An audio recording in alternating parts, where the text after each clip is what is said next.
Alright guys, I hope you're enjoying my series so far. It's time for chapter 2. It's called The Frittata. This is going to be act 1 of the chapter. I hope you enjoy. Like, share, comment, subscribe, do all that beautiful stuff. Let's get started. Shadow, what happened? Asked two male voices. Our ship got hit by a planetary defense system, says the female voice. A planetary defense system? Remo can't help herself. She feels something boiling inside her. It's a mix of curiosity and a thirst for adventure. She needs to know, learn, understand, what is this iron structure? Who or what were those people? What happened to that large cat? Hello, says Remo, and then a shadowy figure leaves the iron vessel. It's a woman. A cat-like beautiful woman. Remo looks up at her. The cat lady is almost 5 feet tall, about 2 feet taller than Remo. She has beautiful black fur. The face looks like a Frutations, except her ears. Her ears are on top of her head, and she has a beautiful tail that's wrapped around her waist. Whoa, you're pretty, says Remo. And what's your name, little girl? Asked the cat lady. My name is Remo. Shadow sees this little girl is full of questions. She really doesn't know what to say. But, little girl, sorry, but we're the star. There's no star rocks here. You're star people then? Remo asked, with wide eyes.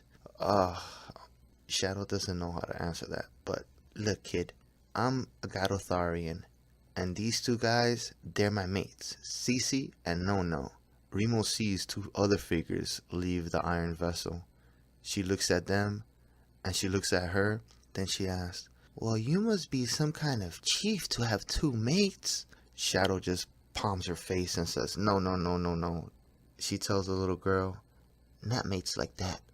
I mean, I'm their captain. I'm their space captain. Oh, so you're space people then. I was wondering, they look nothing like you. They don't have fur or anything. They kind of look like me, but they have no nose. And boy, are they tall. How tall are you guys? Like 6 feet, 7 feet? Sisi and Nono just look at each other and then just shrug. They're twinlings, says Shadow.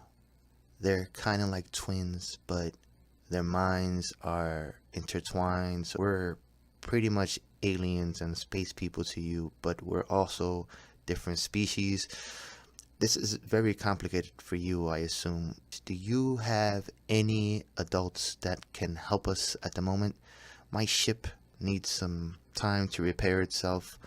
Remo's full of questions, but she sees the cat lady is somewhat not in the best of mood at this moment.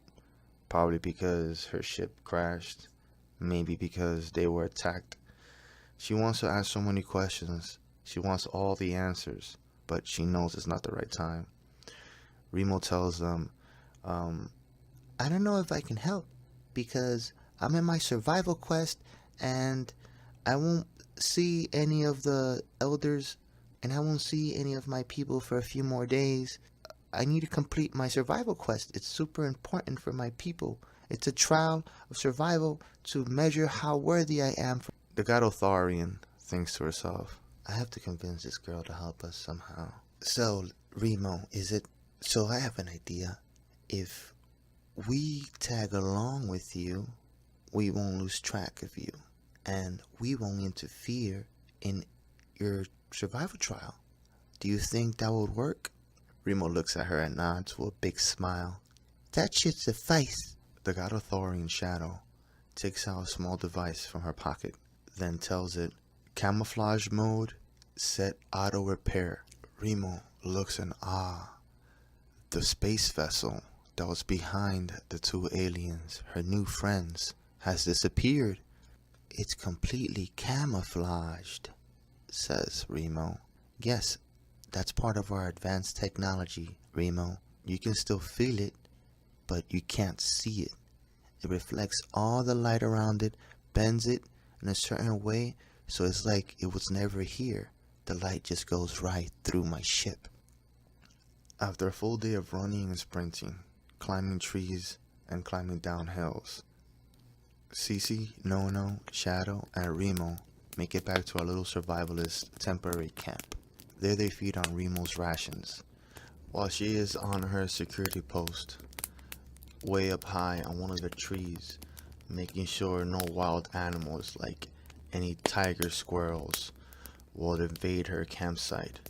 Then suddenly, there and a wild beast makes into the temporary campsite. The twin lynx quickly draw their pistols as Shadow prepares her claws to fight. Remo steps in and says, Sorry, I fell asleep at my post. Didn't notice it passed by me. It's okay, kiddo. We got this, says Shadow. No, screams Remo. You said you would respect my trials. I can't face my people and earn my name, Remola, if I can't survive on my own.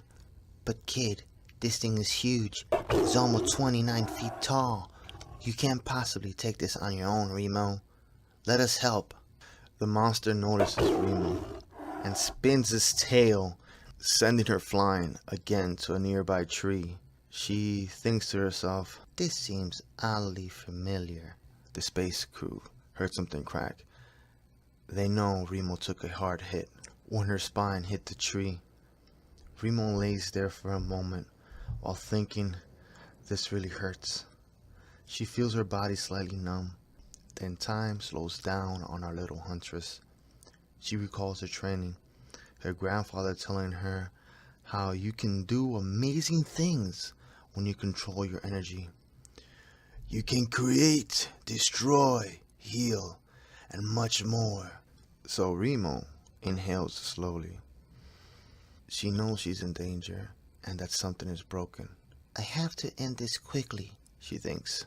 Time goes back to normal, and the beast starts walking to her slowly, sniffing the air to see if she's dead. Shadow and the crew want to fight and protect the child, but they can't. This beast is too close to her, and she refuses to ask for help. They see the determination in her eyes. As the bear shark is about to open up its mouth to eat Remo whole, she uses what she has and grabs some rocks and soil, then flings it to the beast's eyes. The beast stumbles back, covering its face. Remo gets up slowly, slightly hurt. They see once more that determination in her eyes.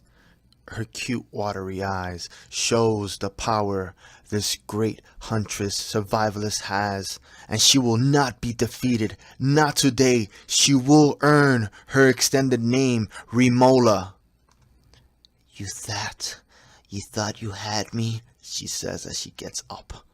As the bear shark tries to remove the dust from its eyes, Remo gets in a low resting stance, then dashes forward towards the beast. She uses her basic punches and kicks, but she is ineffective. She then takes a quick glance around her and decides, yes, that's what I must do. She starts climbing the highest tree next to her. She jumps from branch to branch to the highest point. She's almost 100 feet high now. And she takes in a deep breath and jumps off the tree. The space crew is caught off guard as they observe little Remo spinning in the air and then land a straight, solid kick behind the creature's head. The wild creature is now dazed and blind as well and is stumbling all over the place, roaring. Remo smiles as she can smell something in the air, and it's fear. She's almost intoxicated by it. The bear shark starts spinning around, using its tail in defense, trying to keep everything and everyone away from it as it recovers slowly. But Remo, she can't let this opportunity slip. She has the element of surprise. She has the power, she has all the advantage at this moment to take down this great animal. Remo observes and times the bear shark's movement as it spins its tail. Once she feels, she understands its attack patterns, she jumps on top of its tail fin and runs on its back, drawing out her recently created bone blades. Impressive, think the twinlings as they applaud Remo on her massive victory. Alright guys, that's the end of this act. I hope you enjoyed it. I'm still trying to experiment on how I'm going to tell this story. You know, eventually I'll find a mix of what I need to do. I think, first of all, I should never record between the hours of 11 in the morning and 1 p.m. because there are so many planes going through the city right now. Jesus, man. And second, I think I need to define the voices for the older females. Oh, drop the mic. I need to define those voices a little bit better. Remo, I think I have her down and I can remember it constantly, but Shadow, I don't know. I still gotta like create a good solid voice for her that I can constantly use and remember. But that's it, guys. I hope you enjoyed this this act. This is act of 1, the Frutations. Stay tuned for more, and that's it. Bye. Oh, like, comment, subscribe. You know what to do.